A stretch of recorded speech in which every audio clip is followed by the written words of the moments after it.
friends, welcome back to my channel.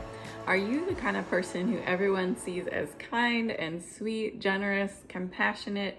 You're always looking for how you can let that person go next in line or offer your help, and you're kind to everyone except to yourself. Do you tend to put yourself last when it comes to relationships? If so, today's video is for you. Hi, I'm Kristen, a dating and relationship coach, and I help women to be their most authentic self to attract and create great love. So these might seem like great qualities, right? You're compassionate, you're generous, you're thoughtful, you like to think about what others are feeling, you let the guy in line at the grocery store go ahead of you, you make sure your kids are all happy before you take care of your needs. And when you're dating someone, you tend to cater to, you figure out what the guy likes, and then you figure out how you can please him, how you can help him. And while these are good qualities to a certain degree, what it can do is it's broadcasting the message that I'm not worth going first or having my needs met. I'm always defaulting to helping the other, to considering the other, while inside I'm pushing down what it is that I need.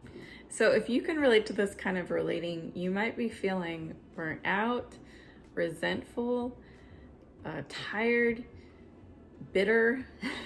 These are some of the things that we feel when we're continually on an ongoing basis neglecting our needs in relationship. And I can guess that if this is happening for you, it's probably happening in a couple different places in our lives.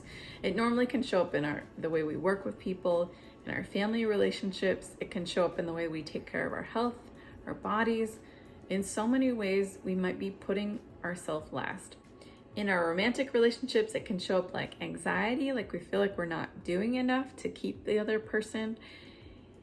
And the reason we start to feel this way is we're putting ourselves last.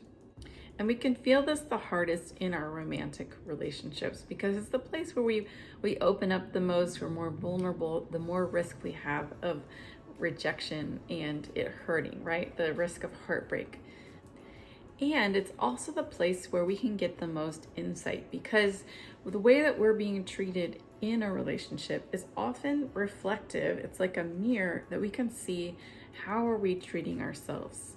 So if we're experiencing dating a man where he's not really planning dates for us, he's not being thoughtful or going out of his way, what is it that we're showing up with that indicates to him that we don't need any more than that? Because sometimes we get in the dating experience what we expect, what our standard is, the way that we're, honoring our needs and our priorities.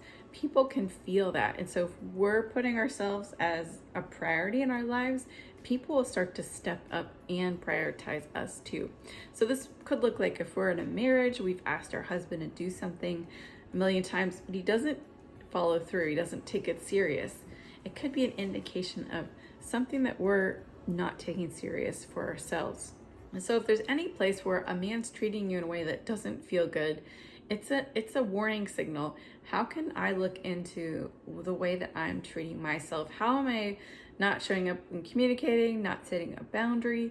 How am I not saying, oh yeah, my schedule is full today, but I can actually see you on Saturday? If a man's trying to schedule last minute things with you, how can you start to put your needs as important? And so with this video today, I want to give you one quick tip to start you on that path. And first off, I want to say you are worth feeling good. A lot of times we somehow put our own sense of feeling good as something that's not that important. And I want to say, dear sister out there, that it's worth it to help yourself to feel good, to make those little sacrifices, those little steps of self-discipline to make yourself feel good. So how many of you like to be around a woman who's sour-faced, resentful, bitter, sullen, melancholy? Not me. But if we give ourselves feelings, things that are good, that make us feel good, we're going to have more joy, more peace, more freedom of expression. And who doesn't like to be around someone like that? So I want to say that making ourselves feel good is not a selfish act. It's actually something that can be very life-giving to those around us, whether it's friends, community, coworkers, the guy that we're dating. So I want to invite you today to take one step to do one thing that makes you feel good. And it could be anything that's just been on your mind. Maybe you want to get your hair cut. Maybe you want to clean out your closet. Maybe you want to order that cheeseburger instead of the salad. Maybe you want to stop by and see that friend you miss. What is it that's going to make you feel good today? And go ahead and do it. Give yourself permission to let others miss out on something you have to offer them, and give yourself something that makes you feel good. And then please share in the comments below, what did you do? We want to hear and we want to cheer you on. So if you can relate to this problem being ongoing for you, you're in luck, because I have a coaching project going on that starts July 15th. This is 2021. And I'm offering 30 90-minute coaching conversations to women who find themselves in these kinds of places. Whether you're dating, whether you're in a relationship, whether you just broke up and you feel kind of lost, or you're considering divorce, wherever you're at on the relationship scale, if you can relate to always putting others first before you, this project is for you. And there are 30 spots, and I already have quite a few filled up. So if this calls to you and you would like to take advantage of this free gift, I'm offering it to women because I'm passionate about helping women to really thrive in their relationship so that they can show up fully in life. Because none of us can really be our true selves if we're living in relationship drama, right? We've all probably been there at some point.